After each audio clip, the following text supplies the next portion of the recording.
సైన్యం ఎక్కడా లేదు. ఇందులో కొన్ని పార్టీలు గత ఎన్నికల్లో నోటాకొచ్చినన్ని ఓట్లు కూడా రాని పార్టీలు, తమ స్వార్థం కోసం రాష్ట్రాన్ని అన్యాయంగా విడగొట్టిన పార్టీలు, రాష్ట్ర ద్రోహుల పార్టీలు. మరికొందరు ప్రజల చేతుల్లో చిత్తుగా ఓడిపోయిన పార్టీలు, ఓడిపోయిన వ్యక్తులు. ఇటువంటి వారందరూ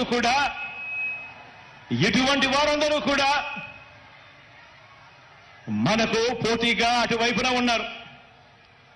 మనం 5 కోట్ల ప్రజల అండదండలతో ఇంటింటికి మంచి చేసి మనం ఈరోజు సిద్ధమని అంటా ఉంటే వారి వెనుక ప్రజలు లేరు కాబట్టి చేసిన మంచి